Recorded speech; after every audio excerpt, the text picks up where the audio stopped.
नमस्कार, मैं हूं गौरव अग्रवाल। एक बेहद ही खास कार्यक्रम ऑनलाइन मेडिसिन आपका फायदा के साथ हाजिर हैं हम। इंटरनेट की पहुंच बढ़ने के साथ ही लोगों को इसके जरिए फायदा मिल रहा है। इसके जरिए घर बैठे 24 घंटे दवाइयों की अवेलेबिलिटी रहती है।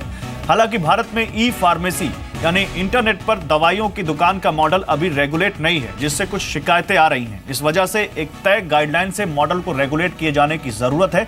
सरकार ने इसकी तैयारी भी कर ली है। सरकार दवाओं की ऑनलाइन बिक्री के लिए जल्द ही ड्रग्स एंड कॉस्मेटिक्स रूल्स में बदलाव करने वाली है। जाहिर है, इससे दवाओं की ऑनलाइन बिक्री होने पर मौजूदा स्टोर्स से कंपटीशन बढ़ेगा, ग्राहकों के लिए एमआरपी पर डिस्काउंट की और गुंजाइश पैदा होगी। लेकिन सवाल विरोध का भी है और इन्हीं मुद्दों पर चर्चा करने के लिए मेरे साथ कुछ खास मेहमान जुड़ रहे हैं। लेकिन उससे पहले कि हम उनसे बात करें, ये रिपोर्ट देखिए। देश में अब ऑनलाइन दवा के कारोबार को कानूनी अमली जमा पहनाया जाएगा। सरकार ऑनलाइन फार्मेसी के लिए खास नियम लाने जा रही है। ऑनलाइन फार्मेसी के लिए सरकार ड्रग्स एंड कॉस्मेटिक रूल में बदलाव करने वाली है। ये बदलाव ऑनलाइन फार्मेसी पर बनी काम्बले समिति की सिफारिशों के आधार पर होगा, जिसमें एक सेंट्रलाइज्ड नेशनल पोर्टल बनाने की सिफारिश की गई है। ऑनलाइन दवा बेचने वाले सभी पक्षों को इस पोर्टल पर रजिस्ट्रेशन कराना होगा। डॉक्टर्स को इसके लिए दवाओं की डिजिटल पर्चियां लिखनी होंगी। पर्चियां सीधे नेशनल पोर्टल पर भेजी जाएंगी, जहां से ग्राहक चुन सकेंगे कि उन्हें किस ऑनलाइन कंपनी से दवा लेनी है। डॉक्टर की डिजिटल पर्ची आधार से जुड़ी होगी और यूनिक होगी। एक बार दवा खरीदने के बाद डिजिटल पर्ची इनएक्टिव हो जाएगी। दोबारा डॉक्टर के एंट्री करने पर ही एक्टिव होगी। मरीजों की सहूलियत के लिए हाथ से लिखी पर्ची को भी अपलोड करने का विकल्प होगा। केंद्र सरकार ने नेशनल पोर्टल और आईटी इंफ्रास्ट्रक्चर तैयार करने के लिए सीडीएसी की मदद लेगी। ऑनलाइन दवा बिक्री करने का मतलब ये नहीं होगा कि कंपनियों के स्टोर नहीं होंगे, बल्कि सभी ऑनलाइन दवा बेचने वाली कंपनियों के लिए फिजिकल प्रेजेंस जरूरी होगा, ताकि रेगुलेटर्स दवाओं की क्वालिटी और रखरखाव की जांच कर सकें। दवाओं की क्या पैकेजिंग की जा रही है, इसका भी अंदाजा लग सकेगा। ग्राहकों की शिकायत या प्रिस्क्रिप्शन समझने के लिए 24/7 कॉल सेंटर भी बनाना होगा। दवाओं की क्वालिटी के लिए मैन्युफैक्चरर, विक्रेता दोनों जिम्मेदार होंगे। ऑनलाइन बिक्री करने वाले बड़े रिटेलर अपना अलग कॉल सेंटर रखेंगे। मरीजों की गोपनीय जानकारियां लीक न हो, इसका ख्याल रखना होगा। आदत डालने वाली, प्रतिबंधित और नशीली दवाओं की बिक्री नहीं की जा सकेगी। लेवल प्लेइंग फील्ड के लिए हर छोटे मेडिकल स्टोर वाले को भी ऑनलाइन दवाएं बेचने का मौका दिया जाएगा। ऑनलाइन फार्मेसी के राह में कई चुनौतियां भी हैं। मसलन जैसे नकली और नशीली दवाओं की बिक्री को कैसे रोका जाएगा। सेंट्रलाइज्ड डिजिटल इंफ्रास्ट्रक्चर तैयार करना चैलेंज होगा। डॉक्टर्स को डिजिटल पर्ची लिखने के लिए मनाना भी आसान नहीं होगा, पर ग्राहकों के लिए बेहतर डिस्काउंट की गुंजाइश होगी। जबकि दवा कंपनियां खुद रिटेलिंग में उतरना चाहेंगी तो बेहतर मार्जिन का भी मौका होगा। दूसरी ओर इससे डॉक्टर क्या दवाएं लिख रहे हैं या देश में बीमारियों का क्या ट्रेंड है, इसका भी डेटाबेस तैयार हो सकेगा। यानी साल भर के भीतर ग्राहकों को अमेज़न और फ्लिपकार्ट जैसे ई रिटेलर्स से दवाएं खरीदने का भी मौका मिल सकेगा। जाहिर है, इससे कंज्यूमर का काम ही आसान नहीं होगा, बल्कि उन्हें डिस्काउंट का फायदा भी मिलेगा। ब्रजेश कुमार, जी मीडिया, मुंबई। तो इस पर बात करने के लिए मेरे साथ कुछ खास मेहमान है। मेरे साथ डॉक्टर वरुण गुप्ता है, member association of E pharmacy 1mg से ताल्लुक रखते हैं, और साथ ही मेरे साथ यहाँ पर केवल हांडा है, प्रमोटर डायरेक्टर सैलस लाइफ केयर। आप दोनों लोगों का स्वागत है। डॉक्टर वरुण, मैं पहले आपके पास आऊंगा। डॉक्टर वरुण, क्योंकि ऑनलाइन फार्मेसी ग्राहकों के लिए कन्वीनियंट हो सकती है, लेकिन इस पर कुछ सवाल भी उठे हैं। तो जरा जो व्यूअर हमारे साथ जो इस वक्त आपको देख रहा है और आपसे समझना चाहता है कि ऑनलाइन फार्मेसी से उसको क्या फायदा है, क्या ऑनलाइन फार्मेसी से दवा खरीदने पर उसको कौन से ऐसी जो आशंकाएं हैं जो नहीं रखनी चाहिए, जैसे क्या दवाओं में कुछ नकली हो सकता है, क्या उनको कुछ खतरे हो सकते हैं, जरा समझाइए उनको। हमें इसको इसको समझने के लिए पहले एक ऑनलाइन फार्मेसी का मॉडल समझना पड़ेगा। जितने भी हमारे एसोसिएशन के मेंबर्स हैं वो 2 मॉडल के तहत काम कर रहे हैं। पहली एक बेसिक बात है कि दवाई हमेशा एक लाइसेंस्ड फार्मेसी से ही निकलेगी, डिस्पेंस होगी। जो ड्रग एंड कॉस्मेटिक तहत के अंदर जो लाइसेंस फार्मेसी है, दवाई हमेशा उसी के साथ निकलती है, उसी से डिस्पेंस होती है under the supervision of registered pharmacist, और दवाई हमेशा प्रिस्क्रिप्शन की कॉपी के अगेंस्ट ही डिस्पेंस होगी। ये 2 पार्ट बहुत इंपॉर्टेंट है।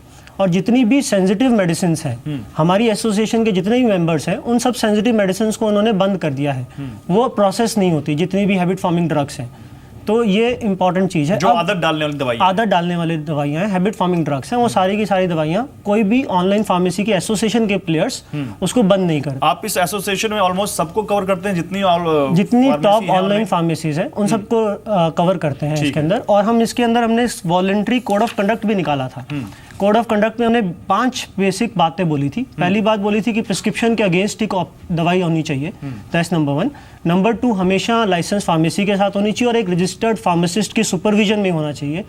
प्लस एक इनवॉइस की कॉपी विद एड्रेस डिटेल्स, ताकि पूरा ट्रैक एंड ट्रेस हो सके। ठीक है, तो वो होना चाहिए। और ये देखिए आप इस मॉडल की सबसे बढ़िया जो कन्वीनियंस है, दैट इज नंबर 1। नंबर 2, आप कस्टमर को सबसे ट्रैक एंड ट्रेस है फॉर गवर्नमेंट के पर्सपेक्टिव से, एंटायर ऑडिट ट्रेल है। इस पूरी वैल्यू चेन में 3 लोग हैं, एक डॉक्टर है, पेशेंट है और लाइसेंस फार्मेसी है। ठीक है, इन तीनों का प्रिस्क्रिप्शन की कॉपी, लाइसेंस फार्मेसी की डिटेल्स और किसके पास दवाई गई है उसका complete address, entire audit trail आपके पास अवेलेबल है। मतलब आपके हिसाब से आपने सारे चेक्स एंड बैलेंसेस वहां पर रखे हुए हैं ताकि जो ग्राहक है या जो मरीज है उसके साथ कोई गूफअप ना हो, उसको सही दवाई मिले और जो वो चाहता है वो मिले with in rules and regulations जो सरकार के मौजूदा है। हाँ एक दवाई की दुकान के लिए मैं आपके पास आऊंगा, मैं आ रहा हूं सर आपके पास। केवल आंडा साहब, मैं आपके पास आऊंगा सर, क्योंकि आप फाइजर के एमडी भी रह चुके हैं और आप दवा कंपनी के तौर पर अगर मैं आपसे पूछूं तो आप इस मॉडल को कितना कन्वीनियंट, कितना सही मानते हैं? और जिस तरह से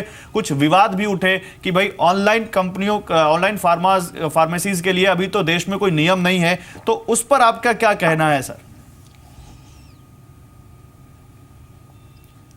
पहले तो ये इनिशिएटिव काफ़ी टाइम से चल रही है और मैं एक कंपनी का चेयरमैन रह चुका हूं जो पहले हमने ऑनलाइन फार्मेसी का बिजनेस किया हुआ है। इसमें ये बहुत इम्पोर्टेंट है कि आप दवाइयाँ कहाँ से खरीदते हैं। अगर दवाइयाँ ऑनलाइन फार्मेसी डिस्ट्रीब्यूटर से खरीदता है, जैसे कि स्टॉकिस्ट से या सुपर स्टॉकिस्ट से, तो इनको भी एक अपना इंफ्रास्ट्रक्चर क्रिएट करना पड़ेगा और इंफ्रास्ट्रक्चर क्रिएट करना पड़ेगा, एक एडिशनल कॉस्ट क्रिएट करना पड़ेगा। दूसरी बात ये इंपॉर्टेंट है कि अगर ये दवाइयाँ मैन्युफैक्चरर से खरीदी जाती है तो वो लेवल प्ले फील्ड होना चाहिए। अगर मैन्युफैक्चरर्स ऑनलाइन वालों को मार्जिन्स पास करते हैं, जैसे कि स्टॉकिस्ट मार्जिन हुआ 10% और रिटेल मार्जिन हुआ 16%, तो 24% मार्जिन पास होगा।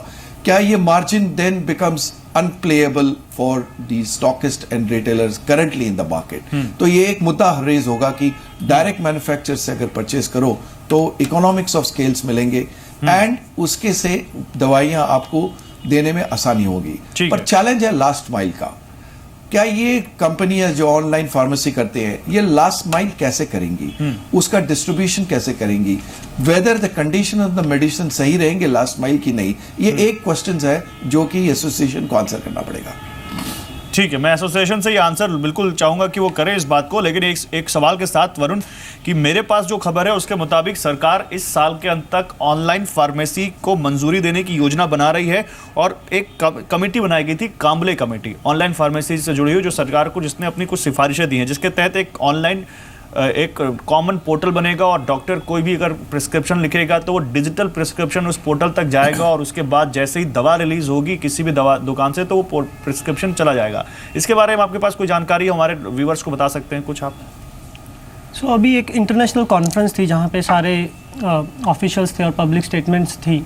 उसमें ये कहा गया था कि दवाई को डिवाइड किया जाएगा। दवाई जैसे अभी ड्रग एंड कॉस्मेटिक एक्ट में देखें आप, शेड्यूल H1 इस तरह की डिवीजन है दवाई की, हर दवाई एक जैसी नहीं है। जो ऑनलाइन के कंज्यूमर्स हैं वो ज़्यादा क्रॉनिक पेशेंट्स हैं, क्रॉनिक डिजीज मैनेजमेंट में ऑनलाइन हेल्प करता है, जिनका month on month predictable purchase. Chronic मतलब जो लंबी बीमारी जैसे डायबिटीज होगी, ब्लड प्रेशर की बीमारी होगी, अस्थमा की बीमारी होगी, जिनको ट्रीटमेंट लॉन्ग टर्म लेना पड़ता है, उनके लिए कन्वीनियंस सबसे इंपॉर्टेंट है। उनके लिए इंपॉर्टेंट है कि उनको पता है कि मुझे इस महीने ये दवाई लेनी है और ये दवाई मुझको इतनी ड्यूरेशन में इतना सब कुछ टाइम लेना है। ठीक है। अब सरकार एक सेंट्रल पोर्टल क्रिएट करने की बात कर रही है, जो कि कॉन्फ्रेंस में भी उन्होंने जिक्र किया था कि सेंट्रल पोर्टल में सारी ऑनलाइन फार्मेसीज को रजिस्टर किया जाएगा, रजिस्ट्रेशन किया जाएगा, सारे लाइसेंस फार्मेसीज को रजिस्टर किया जाएगा।